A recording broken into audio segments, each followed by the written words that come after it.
Yo, what's going on, guys? It's Luigi C here, back with another Guilty Gear Strive track analysis. So the last one I did was Millia's theme, and in the comments, you guys expressed, due to lore implications, that I should do Zato's theme next. And here it is. We're doing Zato's theme. Let me carve your way. I was not going to do this one next, honestly. I was kind of putting this one off because it is one of the more complex ones, especially rhythmically. I think subconsciously I was kind of avoiding this one, but I'm not one to turn down a challenge ever. So here we go. We're doing the Let Me Carve Your Way Zato's theme track analysis. If you guys enjoy the content, drop a like, drop a sub. There's a donation link in the description. Keep it followed for more videos. And let's hop into this.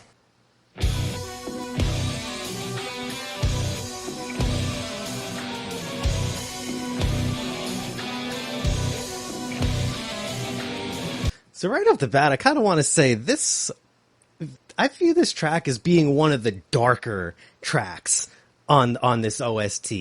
Right off the bat, we got this sort of creepy choir vibe.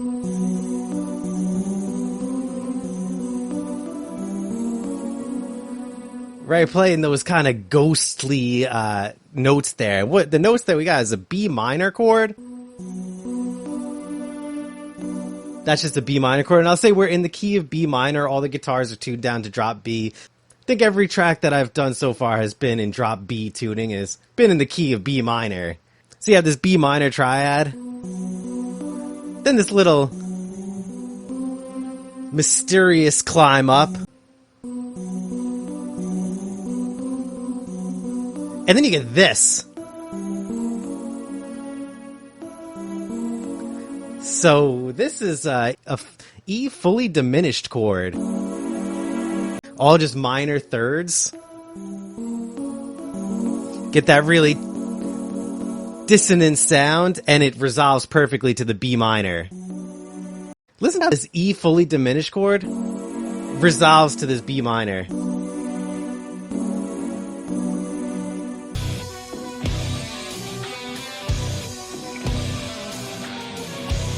And that mixed with some Daisuke riffs.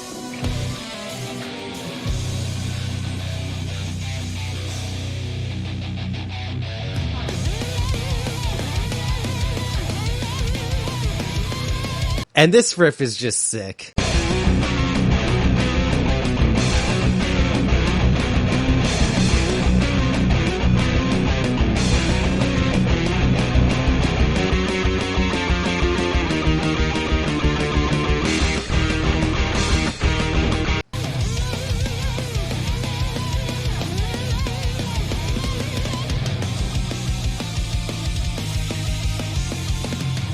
And there we got two separate lines, one line going down, another line going up. We call that contrary motion. So you got the one line going down, and then that other line going up.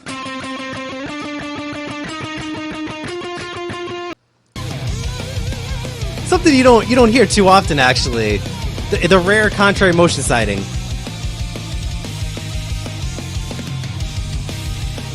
And landing on this minor chord. So, really, really cool riff. They get right to it. I love how there's that high note that Daisuke's hitting. Just sounded like a chainsaw kind of running through the mix. Hear that high note?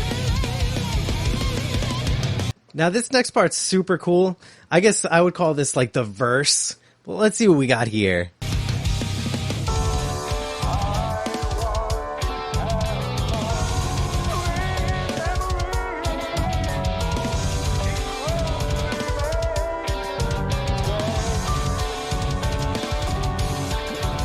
So, a lot going on there. I don't need to hold back spoilers or anything like that.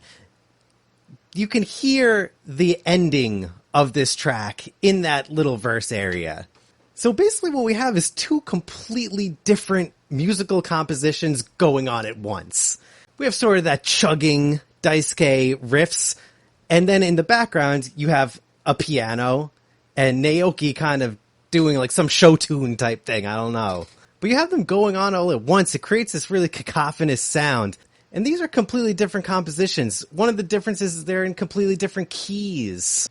So the more metal sounding chugging part is actually in the key of F sharp, whereas that piano part is in the key of D major.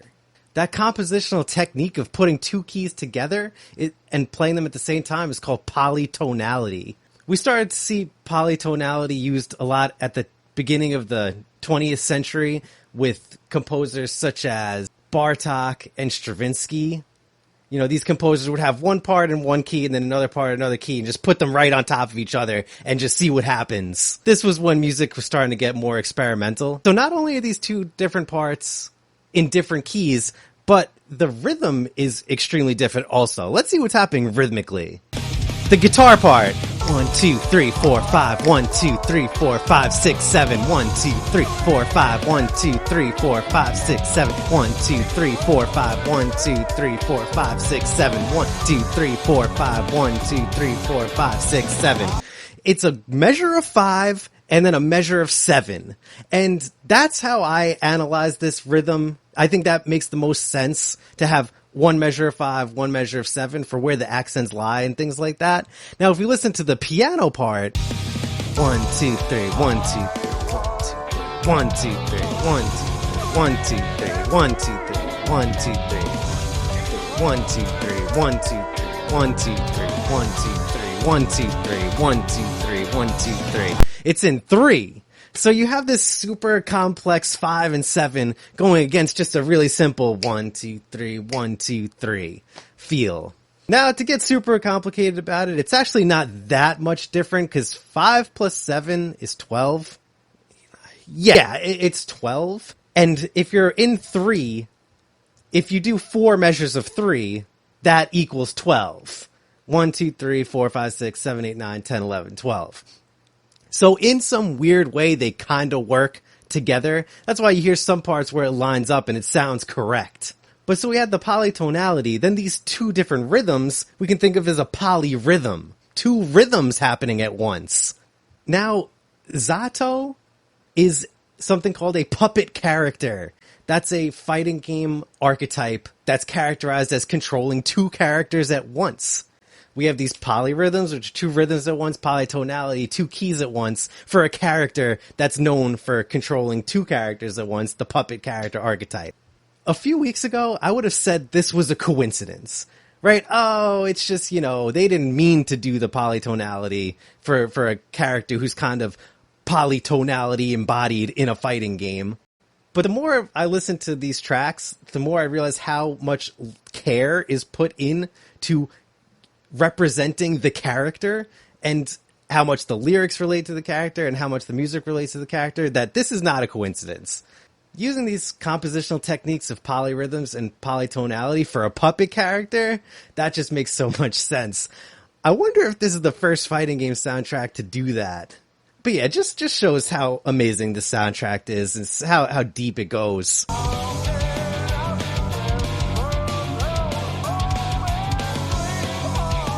It actually gets pretty messed up here. So here, the guitar part is definitely in 2. It's in a 2 feel. It's pretty weird. I couldn't figure out exactly what's happening, but it's definitely in a 2 feel. It's not in a triple meter. But that piano part remains in a triple meter, so now you have a 2 against 3. Remember I was saying for that first part, you could have the 12 beats, which could kind of be divided to the 3 beats, so it kind of works in a weird way. This one's just 2 against 3. It doesn't go together like that. But on the same token, they do line up in some parts, like right here. It just creates such a crazy sound when these two different parts link up. It makes it sound correct. It's super crazy. So yeah, I'm sorry. I just think this is genius. Definitely talk about the lore in the comments section, because there's definitely going to be things that I miss in the lore. Zato is taken over by this shadow demon, which is Eddie. There's a real duality to this character, one man, one monster. So you have these two different parts going at once. Then we get the chorus.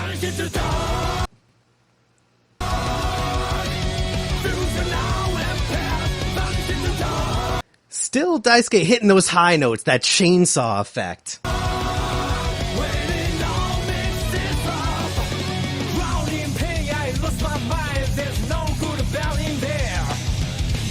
So that riff's super cool.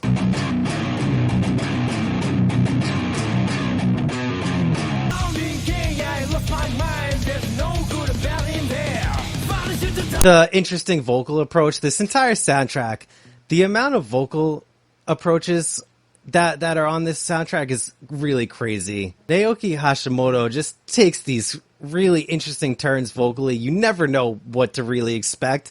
And this part, I think when you first hear it, you're like, what is this? But the more you hear it, it kind of grows on you, at least for me personally. Back into this part. So it's kind of cool how the chorus works in this track. You got this part.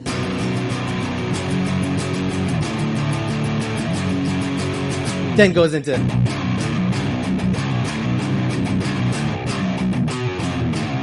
and then back into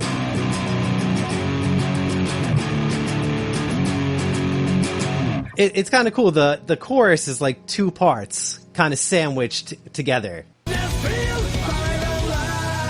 And I love that chord. The vocal note that he hits when that chorus finishes.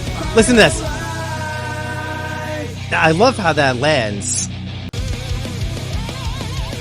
Back into our original riff from before. Contrary motion.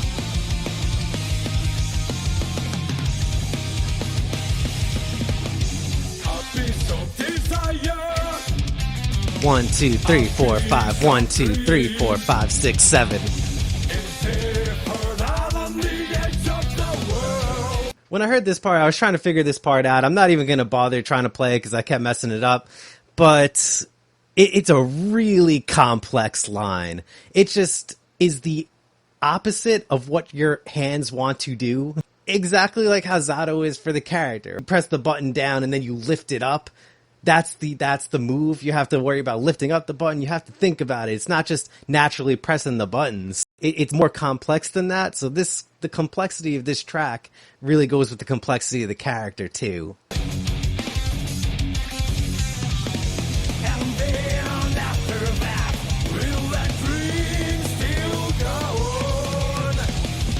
One thing I really have been thinking about when checking out this track, lyrically, I'm wondering if there's parts that are supposed to be Eddie and parts that are supposed to be Zato. If you guys want to jump in the comments and let me know if there's certain parts where you feel like the lyrical content is sort of Eddie narrating what's going on and other parts are Zato. Let me know about that. That's something I'm super interested in. Also, while you're down there, if you enjoy the content, I just want to remind you, drop a like, drop a sub, check out that donation link.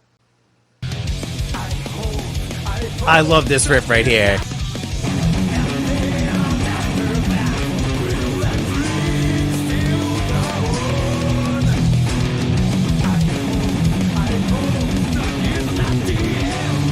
It's really cool chords here.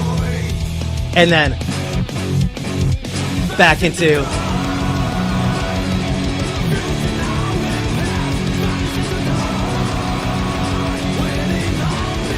here's that other part of the chorus.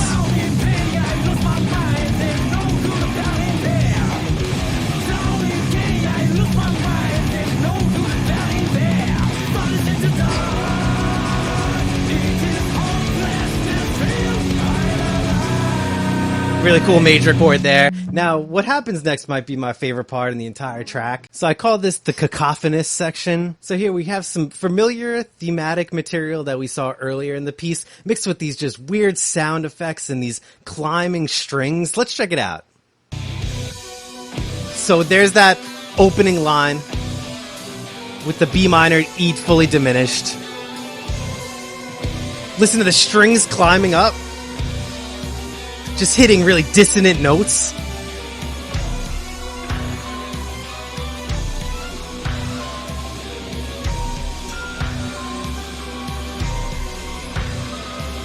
Okay, so hear that little creepy bell part? It's sort of like a super simple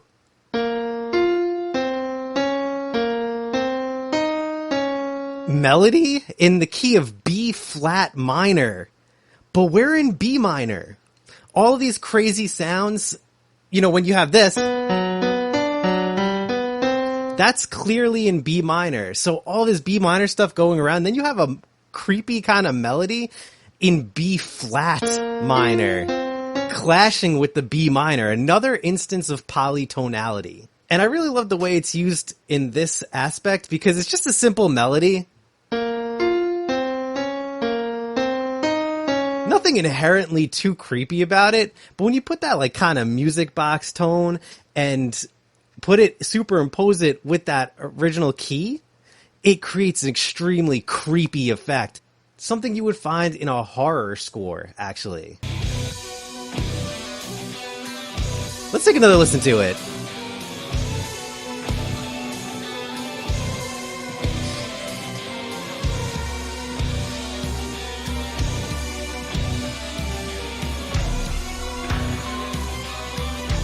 Here it comes.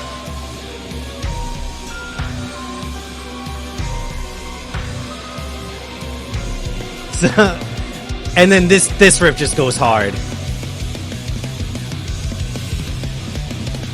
So, you know, obviously Guilty Gear, intrinsic with metal.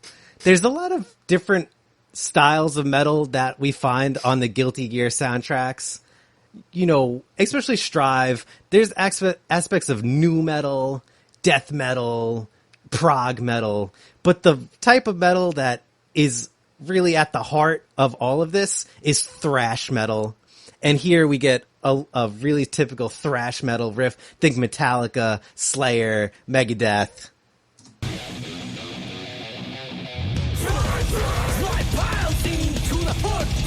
This is super thrashy here.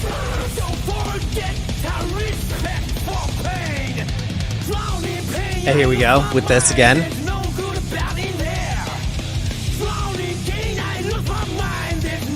Again, how many different vocal approaches have we seen throughout this track? And again. Now it gets harsh. That's so good.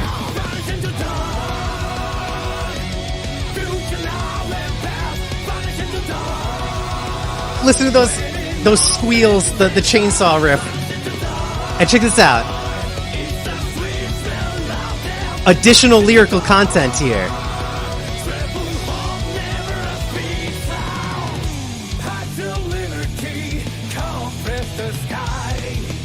Now this part's super surprising. It kind of just changes keys on us, so we're getting bounced around a lot here.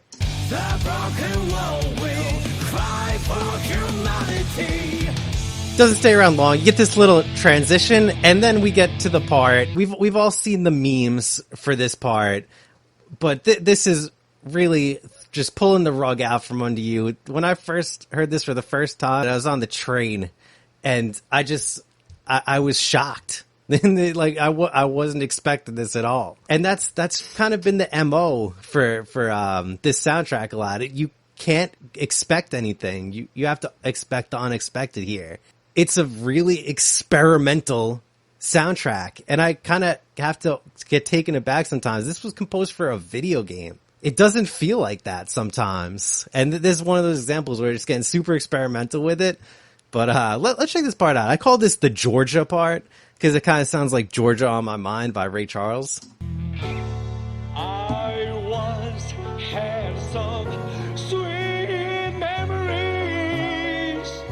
Each world remains all the same. How can I remember those moments, sweetheart? So, alright, so just to kind of break down what's going on here musically. It's actually not too crazy of a piano part, so we start with a 1 chord.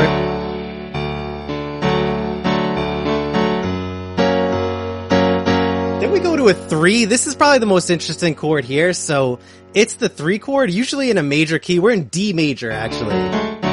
So we got the 1 chord. Usually in a major key, the 3 is minor, but here we actually get a major 3. That's what gives it kind of that colorful sound. Onto the 4 chord. And then what happens here? Then you go to a minor 4. Back to 1. Little 5. Now 2. Change the bass note for the 2 chord. Back to the 3. 6. Now the 2 again. 5. If you've been watching my videos, you know that 2 to 5 is an extremely common chord progression. 1. Major 3. 4. Minor 4. 1. Little 5. Right here, kinda. Now 2. 3. 2. To F sharp. Have 1.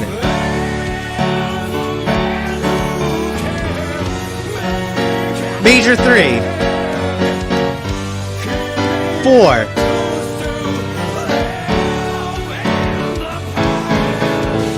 2.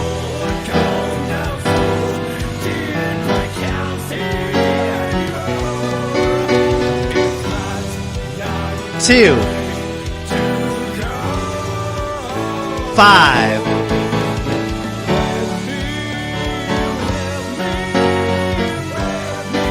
What is this?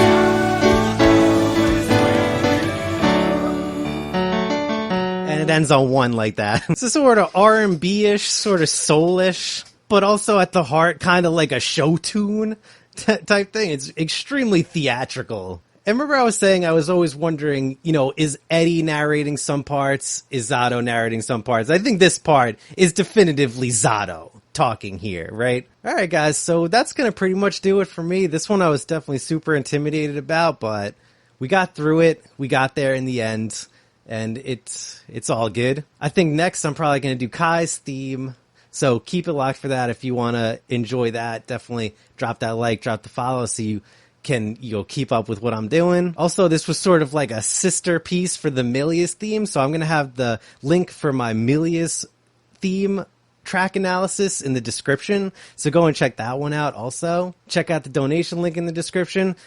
Follow me on Twitter. Follow me on Twitch. I've been posting on Twitter a little bit more, so drop a follow over there. And yeah, other than that, I'm out. Peace.